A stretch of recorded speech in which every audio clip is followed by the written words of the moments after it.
বারবার ব্যর্থ হওয়ার পর এবার সফলতা পেয়েছি। ভাবতেছেন কিসে সফলতা পেলাম? তো সেইটা বলার জন্য আপনাদের কাছে চলে এসেছি যে যে দেখেন আমি কেক বানাতে যাই বারবার, কিন্তু সফলতা পাই না, মানে কেকটা সুন্দরভাবে হয় না। এবার আমার কেকটা অনেক সুন্দরভাবে হয়েছে, সেটাই আপনাদের কাছে শেয়ার করার জন্য আসছি। চলেন দেখাই। তো আপনারা কেমন আছেন অবশ্যই জানাবেন। আসসালামু আলাইকুম। আমি আলহামদুলিল্লাহ অনেক ভালো আছি।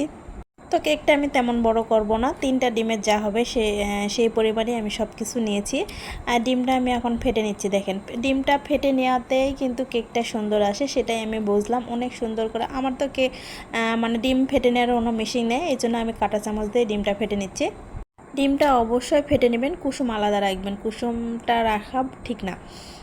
এর আগে আমি 2বার কেক বানাতে গিয়েছিলাম, যাই ব্যর্থ হয়েছি, মানে কেকটা সুন্দরভাবে হয়নি, ফোলেনি। একবার বানাইছি ফোলেনি, আর একবার শক্ত হয়েছিল, মানে বিভিন্ন সমস্যা হতেই থাকে। তারপর আমার ছোটো বোনতে মানে দেখায়নি, আমি বানালাম, তো তারপর অনেক সুন্দর হয়েছে।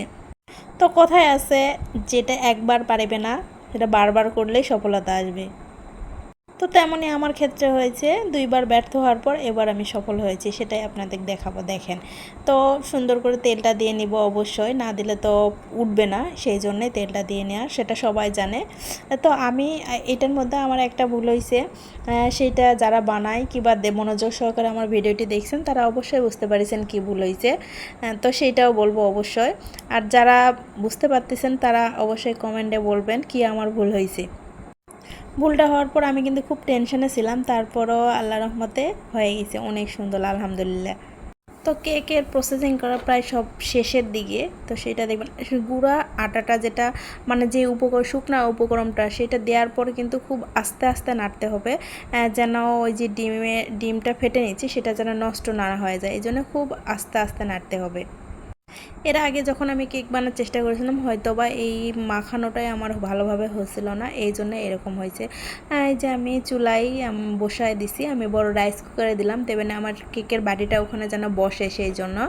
আর যারা অন্য কিছু আছে তারা তো তাতে দিতেই পারেন, আমি এটাতেই দিছি। তো ও রাইস কুকারে ওইটা গ্যাসের চুলায় গরম করতে দিয়ে আমি চলে আসছি, এই যে এটা আমি বাটিতে ঢাললাম। ঢালে তারপর দেখতেছি যে আমার ওইটা গরম হয়েছে নাকি, হাতে দেখলে গরম একটু তাপ চেদল ওঠে, তখনই আমি বসে দিব।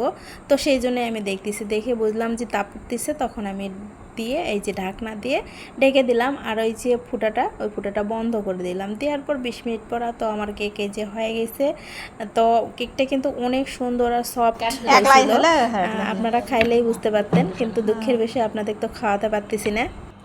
তো সেই জন্যে আমি আগে খাই, যেহেতু আমি কষ্ট করেছি আমি খাই, আপনারা দেখেন।